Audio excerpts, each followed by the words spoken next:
Pemirsa, polisi menggelar rekonstruksi penganiayaan prajurit TNI oleh rombongan motor gede di Bukit Tinggi, Sumatera Barat. Dalam reka ulang yang digelar di halaman Mapolres Bukit Tinggi ini, ada 24 adegan yang diperagakan oleh 5 tersangka.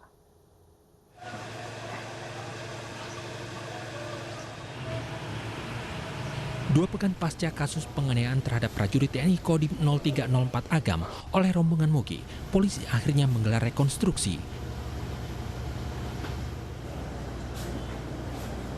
Kelima tersangka memperagakan 24 adegan, sementara korban diperagakan oleh pemeran pengganti. Rekonstruksi yang dihadiri oleh 2 korban dan pihak kejaksaan ini diawali dengan adegan saat kedua korban mengendarai sepeda motor dan mendahului rombongan Moge. Korban kemudian berhenti dan menanyakan maksud para tersangka menggeber gas motornya yang nyaris membuat korban jatuh. Saat itulah cekcok mulut dimulai. Salah satu tersangka MS turun dari motor dan langsung menarik korban turun dari motor, lalu mendorong korban hingga terjatuh. Tak lama kemudian korban pun dianiaya oleh kelima tersangka. Yang berkas Michael Simon dan kawan-kawan, jaksa melakukan penelitian. Jadi hari Senin tanggal 9 November dikeluarkan surat pernyataan berkas belum lengkap ya, P18. Pengembalian berkas, Pak? Pengembalian berkas. Jadi hari ini, terhitung hari ini, di petunjuk dari jaksa penuntut umum P19, yang isi petunjuk itu kekurangan syarat formil dan material. Usai rekonstruksi, salah satu tersangka yang masih berusia 16 tahun langsung diserahkan polisi ke Kejaksaan Negeri Bukit Tinggi karena berkas perkaranya telah P21. Sementara untuk 4 tersangka lainnya, berkas perkaranya masih dilengkapi penyidik sesuai petunjuk jaksa penuntut umum. Sementara 24 unit motor besar atau Moge yang sebelumnya disita di Polres Bukit Tinggi kini telah dibawa ke Polda Sumbar. Dari Bukit Tinggi, Sumatera Barat, Wahyu Sikumbang, iNews melaporkan. Pemirsa, usulan rancangan undang-undang larangan minuman beralkohol mulai dibahas di Badan Legislasi DPR RI. Majelis Ulama Indonesia mengimbau agar pemerintah dan DPR mempertimbangkan kebijakan yang terbaik bagi masyarakat dan menghindari konflik kepentingan.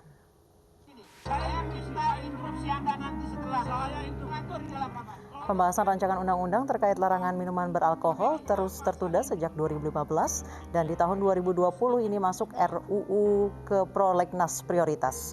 Sekretaris Jenderal Majelis Ulama Indonesia Anwar Abbas meminta pemerintah dan DPR RI untuk dapat mempertimbangkan kebijakan terbaik bagi masyarakat dan tidak tunduk pada keinginan pedagang. Anwar menilai minuman beralkohol bisa berdampak buruk bagi kesehatan masyarakat. Selain itu, mengonsumsi alkohol juga bertentangan dengan ajaran agama Islam. Kita tidak bisa menutup mata bahwa hampir 90% rakyat dan penduduk negeri ini adalah beragama Islam. Dalam ajaran agama Islam sudah jelas yang namanya khamar dan minuman keras itu itu adalah terlarang. Tentu saja mungkin ada pengecualian ya.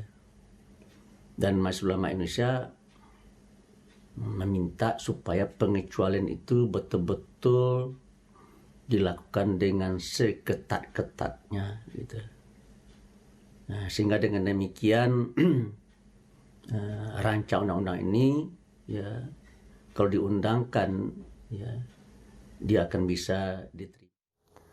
Sementara rancangan undang-undang minuman beralkohol ditolak berbagai pihak, diantaranya pelaku usaha pariwisata di Bali. Banyak warga yang menjadi produsen minuman khas Bali terancam kehilangan pendapatan jika RUU Minol disahkan.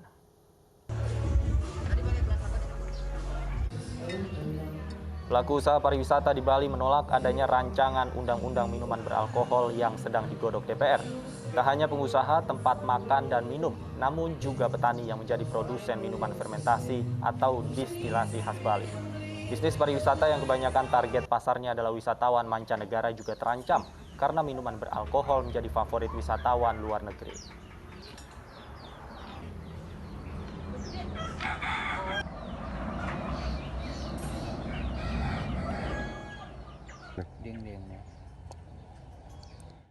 Para petani produksi minuman fermentasi dan atau destilasi di Bali itu akan sangat rugi karena mereka mata pencahariannya ada di situ. Mungkin ada hampir di daerah Karangasem itu sampai 90% warganya itu memproduksi minuman beralkohol. Kemudian kerugian untuk pariwisata itu sendiri, kalau mereka tidak ada minuman beralkohol, berpotensi mereka juga tidak akan mengunjungi Bali. Karena mereka yang senang minum itu, mereka tidak akan datang. Dan untuk bahasnya sudah bergabung bersama kami anggota Badan Legislasi dari fraksi Partai Keadilan Sejahtera, Bu-Hori Yusuf. Selamat sore, Pak Bu-Hori. Selamat sore, Mas Davi ya. Pak Bu-Hori, dari PKS ini salah satu fraksi yang mengusulkan RUU ini. Sebenarnya ide awalnya seperti apa sehingga RUU ini masuk ke prolegnas? Jadi pertama bahwa rancangan undang-undang tentang larangan minuman beralkohol ini sudah lama. Sejak periode 2009-2014 sudah diusulkan. 2014 sampai 2019 juga diusulkan dan bahkan sempat dibahas sampai tingkat pansus.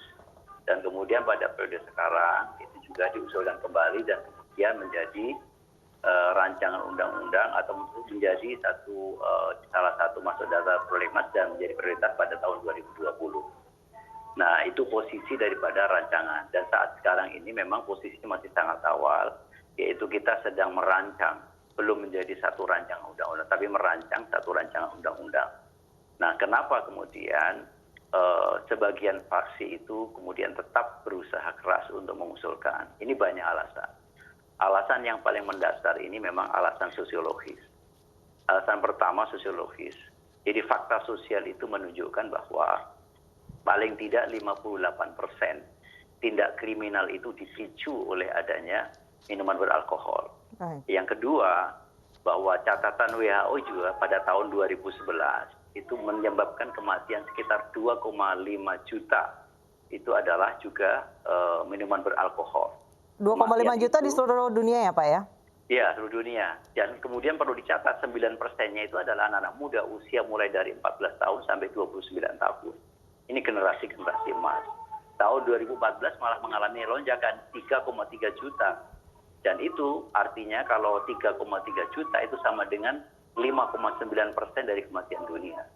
Kalau angka yang di Indonesia, memang sejak tahun 2014 itu, salah satu riset LSM itu menganyatakan bahwa ada 23% ya dari 63 juta pemuda kita atau anak-anak muda kita itu mereka mengkonsumsi alkohol.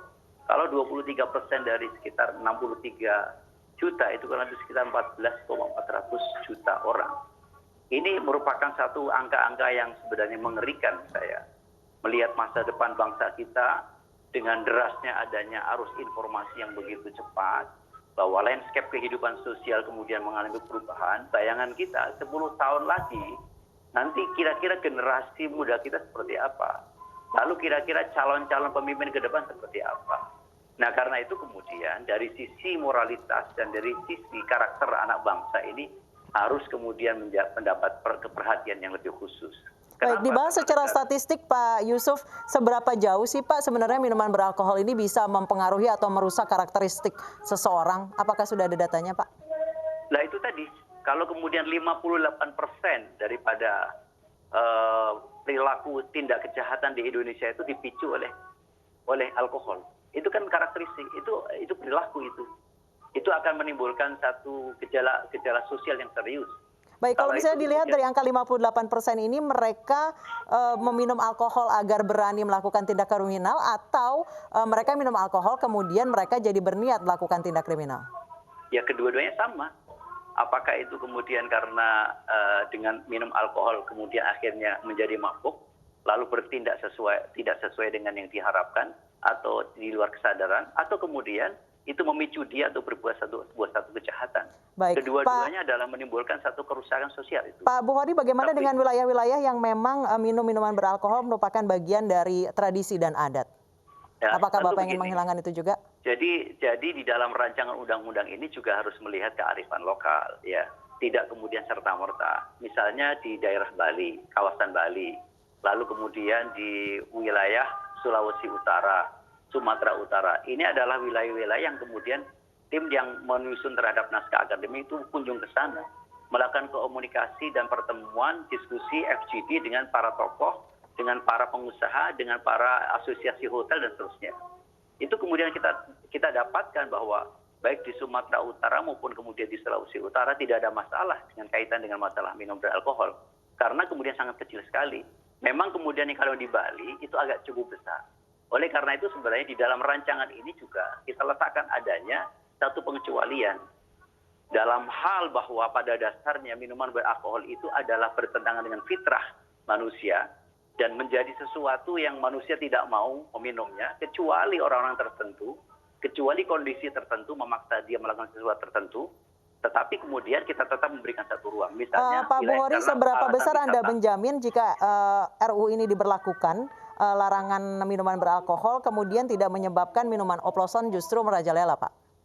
Nah, salah satu minuman oplosan itu kan perlu ada pengendalian. Jadi pengendalian itu dilakukan. Jadi selama ini ada regulasi yang cukup banyak. Regulasi yang terkait dengan masalah pengaturan minum beralkohol itu sejak lama itu, mulai dari undang-undang tentang masalah penanaman modal, undang-undang perdagangan, undang-undang kesehatan, lalu ada peraturan presiden, lalu ada peraturan pemerintah, lalu ada peraturan-peraturan menteri, lalu ada peraturan-peraturan daerah provinsi kabupaten. Itu semuanya kaitannya adalah untuk mengendalikan, untuk mengatur terhadap distribusi daripada minuman beralkohol. Dan bahkan yang menarik itu tahun 2013, Provinsi Papua itu sudah membuat satu peraturan daerah yang menolak dan kemudian melarang terhadap minum beralkohol. Ini Papua loh. Lalu kemudian yang menjadi menarik adalah semua regulasi yang ada itu faktanya ternyata tidak berhasil dan tidak terbukti mampu mengendalikan terhadap anak bangsa, terutama anak-anak muda, terhadap masalah alkohol ini, sehingga diperlukan adanya satu terobosan baru. Jadi tidak hanya sekedar tidak hanya sekedar mengendalikan dalam konteks distribusi, tetapi perlu ada satu aturan yang lebih ketat. Baik. Terima kasih Pak Buhori Yusuf. Jika memang ada beberapa peraturan daerah yang ternyata tidak terbukti berhasil, kemudian dibuat undang-undang yang diterapkan di seluruh Indonesia, kita harapkan justru tidak akan memperparah peredaran minuman keras oplosan. Terima kasih Pak Buhori Yusuf telah bergabung dengan kami. Dan pemirsa, usai jeda seorang ibu melahirkan di Pasar Pabean Surabaya dibantu bidan yang kebetulan sedang berada di lokasi. Hanya sore segera kembali.